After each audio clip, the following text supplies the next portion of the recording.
Hi everybody, Pete Laporte here, Sykes Group, Wilderness Division, and today we're going to talk about hammocks, the good points and the bad points. Stay tuned.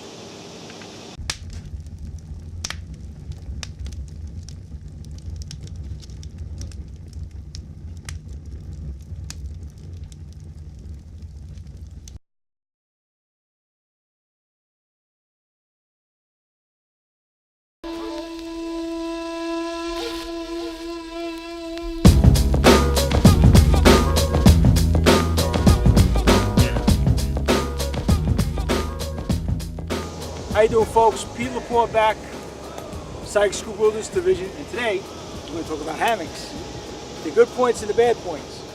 Now, my crazy self was swinging in this thing, but I put it up so I know how good it is. This way I don't wind up on my butt. Really make a good picture.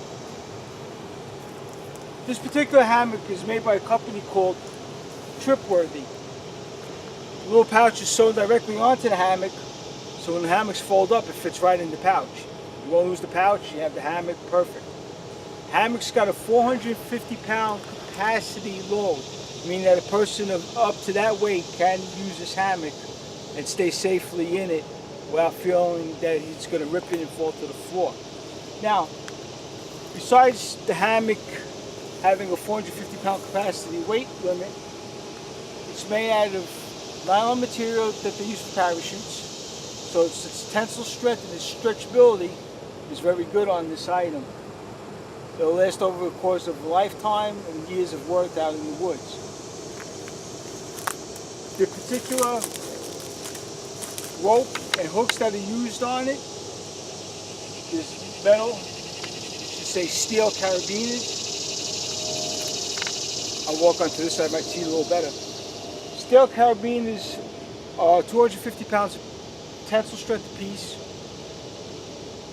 and the nylon retaining cord is a little bit larger than a quarter-inch.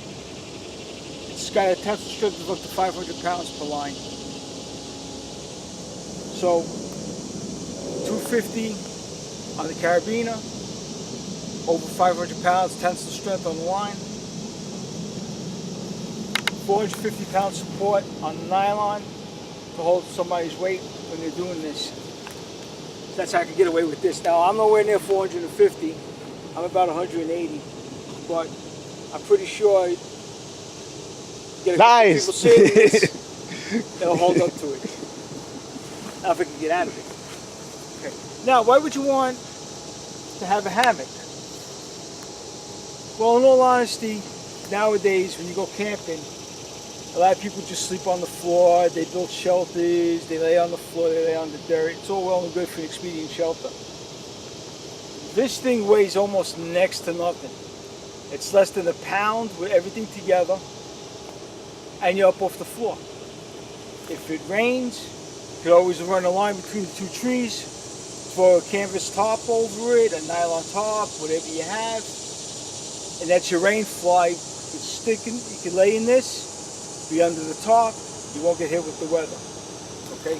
Being you're not on the floor, obvious reasons, you're not getting mauled by ants and other creatures while you're sitting in it. You're just better off in the elements. Just one little word, in the wintertime, I'll use my hammock in the wintertime too.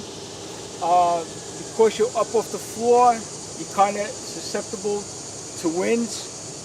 So if you could see where I am set up in this area, there's a lot of brush and a lot of trees up there. That will help block the wind if this was more of a winter setting. It'll make it a little more comfortable, and then, like I said, with the fly over it, or with the shelter top over it to protect you from rain and with other things, and also to help cut back the wind, this will help. These things are actually very good for the price and what they're worth. Even if you have an environment where there's a collapse of some type, hurricane, some other type of disaster, you might have to evacuate your house, you're in an area, you can't get out of it right away. This will help you to stay off the ground and to be somewhat more comfortable in that situation until you can get out of the area. These things will fit in a go bag with no problem. It takes up very little space. When this is packed into the little carry case that it's attached to, you're talking about this wide and this high. You could hook that right onto your MOLLE system. On most go bags have MOLLE systems with clips. Goes right onto the back of the bag. Simple, easy to carry. Okay. Just want to give you guys a little caution when you're putting this up. All right.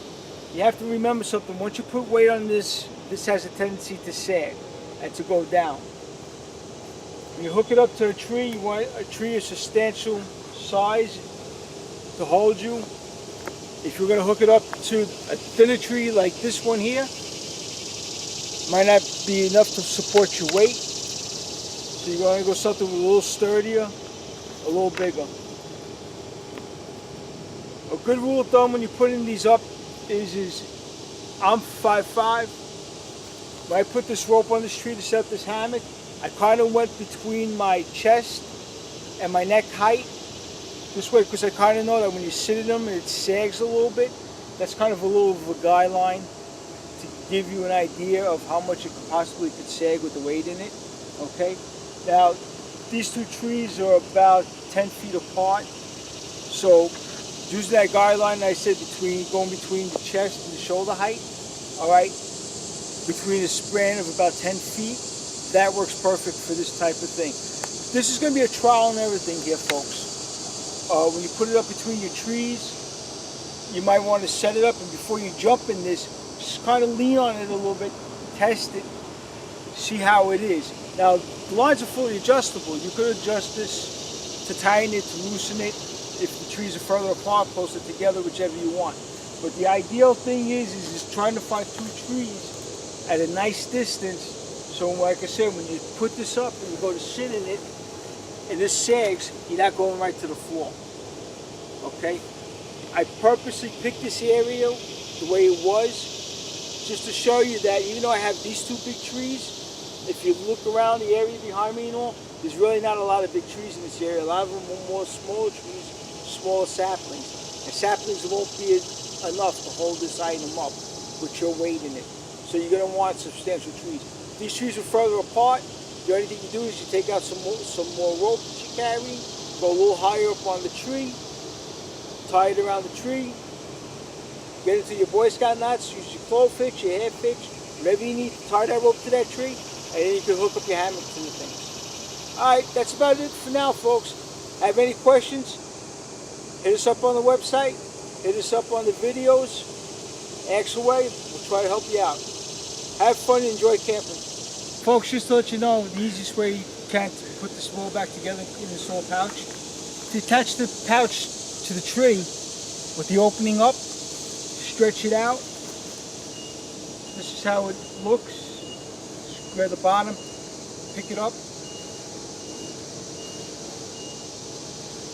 fold it in.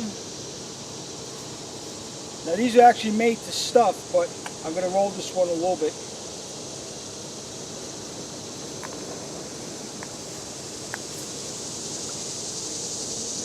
This just helps you to hold it, because when you only got two hands doing it on the floor, it's a big mess.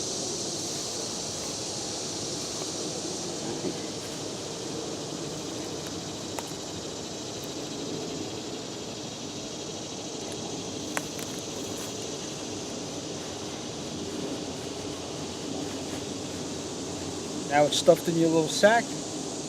Take your straps that attaches to the tree, fold it up again.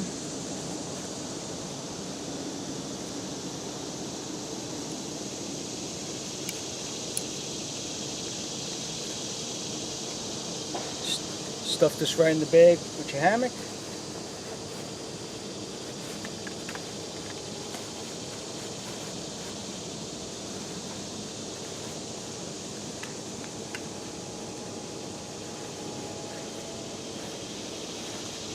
Okay, that's one.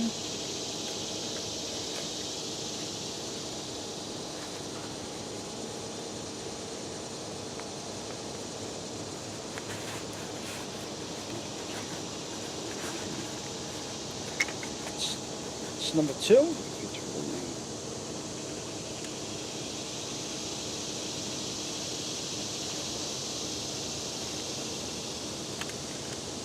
Good to go. Throw it on the back of your backpack. Use the clip to clip it onto your pack. You can hang it on your pack like this. A lot of backpacks have a MOLLE system where you can use another piece of rope or another clip with another strap like this. Attach it to the backpack, hang it off the back of the backpack. Good to go.